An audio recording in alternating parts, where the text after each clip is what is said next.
Welcome to Third Force News Live at the Scottish Fundraising Conference. I'm joined here by Adrian Salmon. Adrian opened today's conference. He's Vice President at GG+A Europe, I've got that right? Yes. Adrian's worked in fundraising for 20 years. He's on the advisory panel of RAGAR. Regare, which is a think tank which has been working on a new fundraising, a new framework for fundraising ethics, which is took up a good bit of what you were talking about this morning. Actually, first of all, Adrian, welcome. Thank you. Hope you're enjoying yourself. Good. Can you give us a flavour of your background in fundraising? Yeah. Where you're from? So I started in fundraising in 1997 as a telephone fundraiser for an agency called the Phone Room, and I loved it. We were raising money for arts and cultural organisations at the time. I ended up, over the years, becoming head of client services and new business for the agency, up until I moved to Yorkshire. And then I moved into higher education fundraising, and for the last 7 or 8 years before joining GG+A, I ran the direct marketing fundraising for the University of Leeds for fundraising for Leeds alumni called the Footsteps Fund. Okay, so you've got wealth of experience there, clearly. Can you tell us a wee bit about GG+A? It's a philanthropic... We're a fundraising consultancy firm. Home base is in Chicago, and we've also had an office in the UK for the last 25 years. The firm's over 50 years old. We work across pretty much every single charity sector. We're particularly well known for working with universities and helping them develop their fundraising.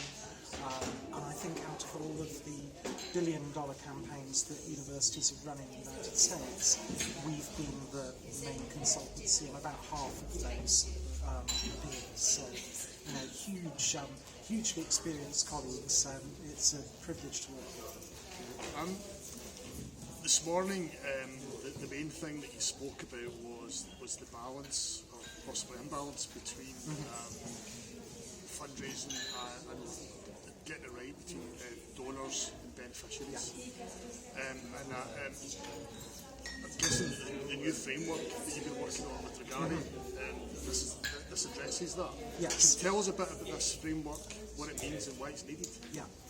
Well, I should first say that on the advisory panel, I haven't actually put the framework together myself. That's been all the work of my colleague Ian McQuillan, who directs Regari. We as the advisory panel are there to give a practical fundraiser's perspective on it. But one of the things that became clear to us, and it was clear to us about 2 years ago, before anything blew up last June in the fundraising sector in the UK, was that when you look at fundraising ethics, there's one very, very noticeable gaping void, which is the beneficiary. Nobody in codes of fundraising ethics, any theories of fundraising ethics that we found, actually makes any reference to the beneficiary, who after all are the reason that our charities exist in the first place. But there's nothing there about how we balance the rights of the donors with the rights of beneficiaries. Because sometimes, if you prioritise the rights of the donors, it can be harmful for beneficiaries. For example, the fundraising preference service, while it may address a perfectly legitimate wish of donors not to receive fundraising communications, the unintended consequences may be that a lot of charities are no longer able to raise as much as they could to support their beneficiaries. How could this be addressed? Well, we think it can be addressed by adopting what we call a rights balancing framework.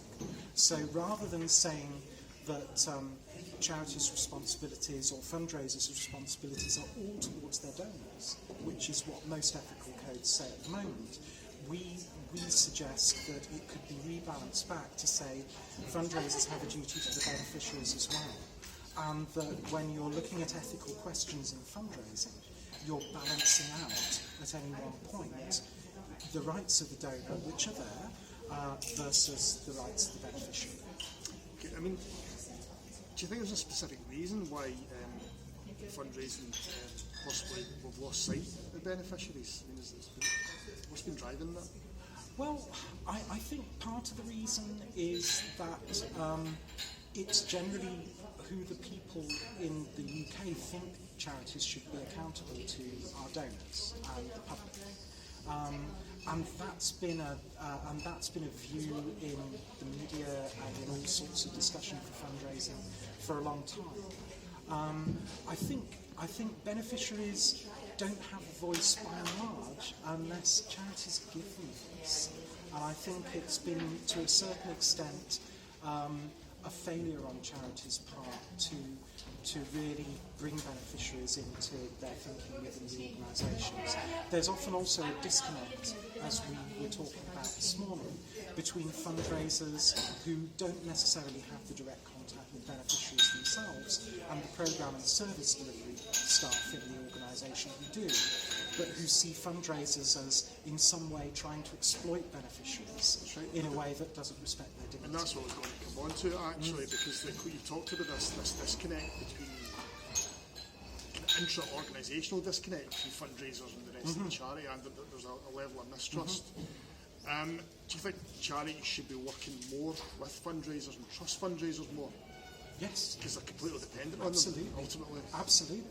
I mean, charities are dependent on their service delivery people, they're dependent on their programme people, they're dependent on everybody within the organisation who works to deliver mission for the beneficiaries.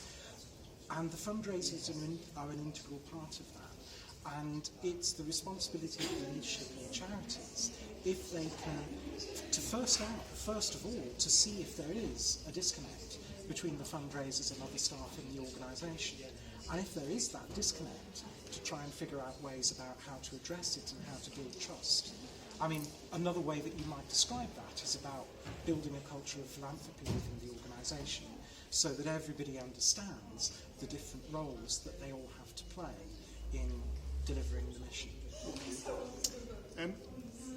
Just to sum it up, what have been, and you're also going to be here tomorrow as well, but what so far have been your takeaway messages from today's conference? Have you learned anything? Yeah, I mean, we, apart from the two sessions I've done today, I did manage to get to one other. And it was quite interesting that the theme of that session was tipping sacred cows and challenging. And that's been very much what I've been talking about today as well. Taking received opinion and orthodoxy and saying, is that right? Is that really the case? One of the people I was talking about in my speech this morning was Socrates, who is, famed for asking awkward questions and actually lost his life as a result. Now, I don't think we should necessarily go that far, and I hope that nobody's going to be inviting me to drink hemlock. But what I do hope is that people will come away, fundraisers will come away from this conference feeling empowered to ask awkward questions, and the awkward questions that they need to ask on behalf of both donors and beneficiaries, because fundraisers face both ways. Excellent. Thanks very much, Adrian. That's been wonderful. Thank you. Thank you.